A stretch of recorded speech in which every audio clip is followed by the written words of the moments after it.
tonight's matches? I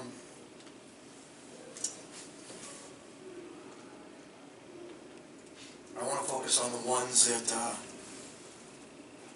the two seniors, Micah and Joey, that earned a right to wrestle for a national championship. Kollin also wrestling for a national championship. But my mind keeps going to the wayward son, the one that just strayed away and just is in so much pain. That's where my mind is right now, unfortunately. Myles, to lose the way he lost last year in the finals and be such a great leader, Ohio State, a great example for so many people there. To lose like that, that's the one that my mind's most focused on right now. But that'll be for a little while, and then tomorrow we'll get ready and hopefully see three young men reach a lifelong dream, and that's to win a national championship. Tommy, you're a disciple of Dan Gable. He used to talk about the fact the same thing. The guys, he would think more about the guys who would lose more than the guys who would win. Talk about how you overcome that, and doesn't that just prove that this is an individual sport more than a team thing, because you're more worried about an individual? Well, I mean, it's both. Obviously, it's both. I think it's just life, and you got to trust God's plan. It's hard to see His plan in this. How one of the most dominant wrestlers I've coached, I've seen, can lose a match like that. And credit to Dean. I mean, he did exactly what he needed to do to win the match.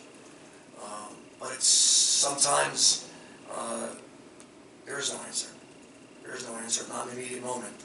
But you just got to trust that whatever pain you're going to go through for a while, that it is for the good. And at some point in time in his life, he'll see what that is. But right now, I'm sure he's got a hard time finding it.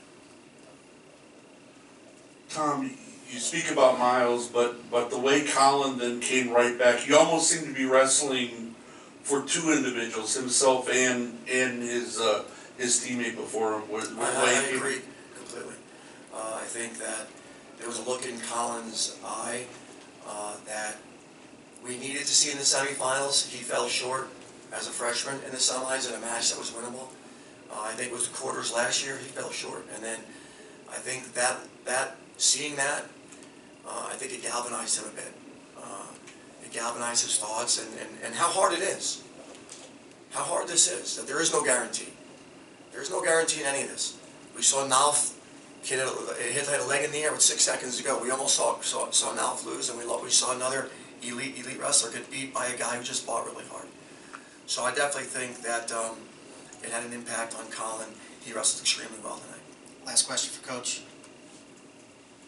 Could you talk a little bit about Joey? I mean, this guy chose to come to your school because he thought it would be the place where he could get better in wrestling, achieve his dreams, and do the kind of things that he felt capable of, and he's going to have a chance now to at least get one of those goals possibly tomorrow. Yeah, I couldn't be happier for Joe. Joey seeks perfection.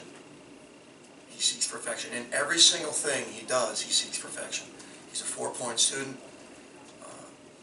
He seeks perfection in practice. And when you seek perfection and you put everything on the line, there is some fear that you won't attain the things that you really want. And it's good to see Joe and others here take the fear and put it over here for a while and go in and compete and just wrestle. So he's got a big match tomorrow night against another great competitor. And Joe is one of the elite wrestlers in college, obviously the U.S. Open champion. That's very rare. And tomorrow night should be a great bout. So extremely happy for a guy that in his life, everything about his life, the way he was raised, is if you're going to do it the right way and you're going to seek perfection. And tonight it was good to see Joe get over the hump there in that semifinal. He's had two semifinal losses in the past. So let's go tomorrow night, Joe. Thank you, Coach.